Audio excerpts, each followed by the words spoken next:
Bhojpuri rap Mumbai में काबा की तर्ज पर विधानसभा चुनाव से पहले बिहार में काबा की धूम है। अलग अलग माध्यमों से मुंबई में काबा की पैरोडी की तर्ज पर राज्य की बदहाल व्यवस्था पर सवाल उठ रहे हैं। बेरोजगारी, अराजकता, प्रवासी मजदूरों का अमानवीय पलायन, चौपट शिक्षा और चिकित्सा व्यवस्था के सवाल शिद्दत से उठाए जा रहे हैं। निशाने पर सिर्फ लालू प्रसाद ही नहीं, नीतीश कुमार भी हैं। वह इसलिए कि राज्य में सुशासन बनाम जंगल राज की राजनीति ने अपनी डेढ़ दशक की बराबरी पारी खेली है।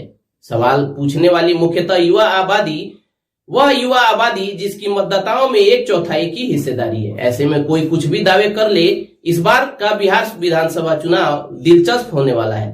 हेलो दोस्तों, कैसे हैं आप सब? मैं हूं शमशेर और आज के इस वीडियो में हम बात करेंगे कोरोना काल में होने वाले बिहार चुनाव के बारे में।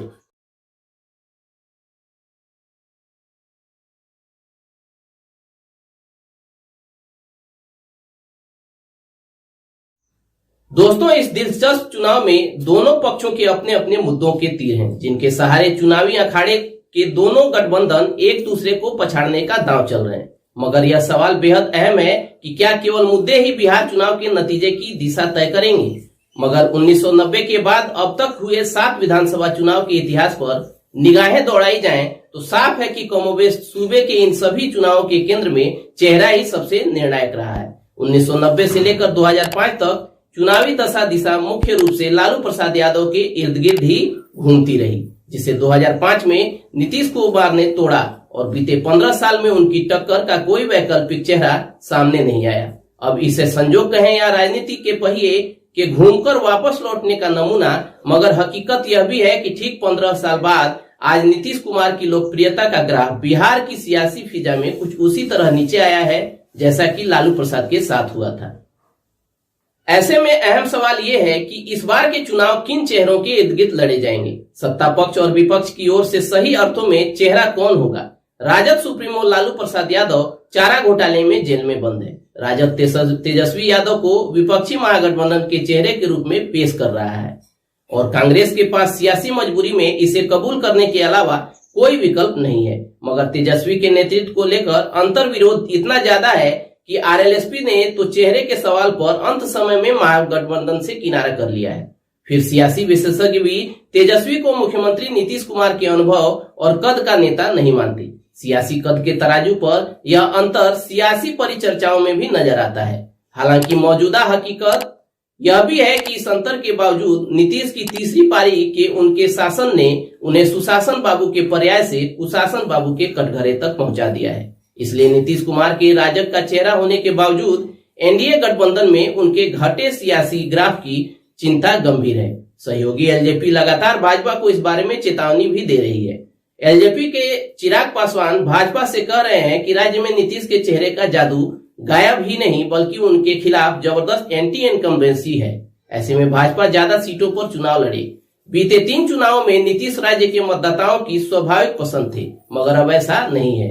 नीतीश की वर्तमान छवि विकल्पहीनता वाले नेता की है, मतलब राज्य का ऐसा वर्ग जो महागठबंधन के साथ किसी कीमत पर नहीं जाना चाहता, वही वर्ग मजबूरी में नीतीश के नेतृत्व को स्वीकार करने की बात कर रहा है।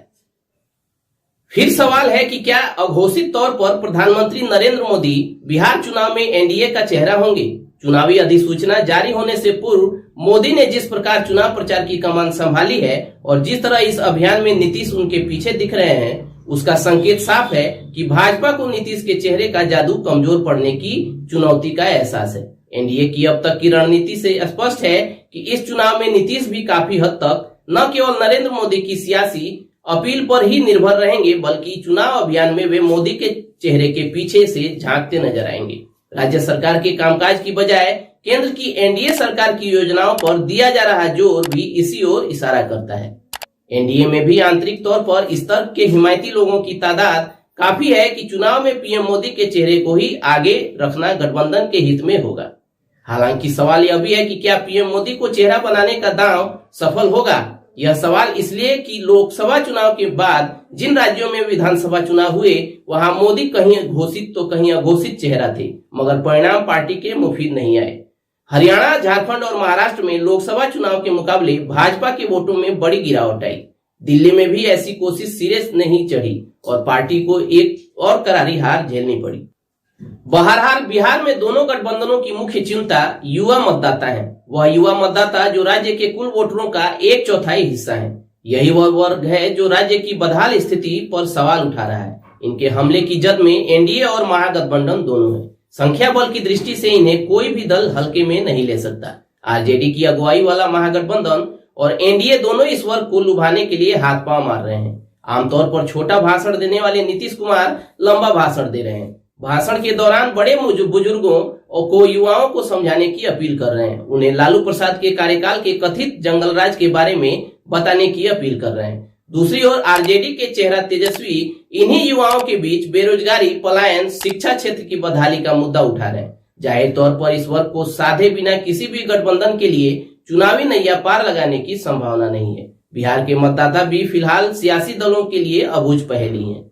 जाहिर तौर पर चुनावी महाभारत का सियासी पर्दा भले ही उठ गया है, मगर कई अहम सवालों के जवाब अनुत्तरित रहने के कारण चुनाव नतीजे का ऊंट इस बार किस करवट बैठेगा, इसका अनुमान लगाना अभी जल्दबाजी होगी। ऐसे में यक्ष प्रश्न बिहार में काबा की गुत्थी सुलझने के लिए 10 नवंबर का इंतजार करना होगा। चलिए दोस्तों, इस वीडियो में इतना ही। जानकारी अच्छी लगी तो इसे लाइक और शेयर जरूर करें। सब्सक्राइब नहीं किए हो तो सब्सक्राइब भी कर लें, साथ ही साथ बेल आइकन दबाकर ऑन कर दें। और अगर आपके पास कोई सवाल या सुझाव है तो नीचे कमेंट करके हमें जरूर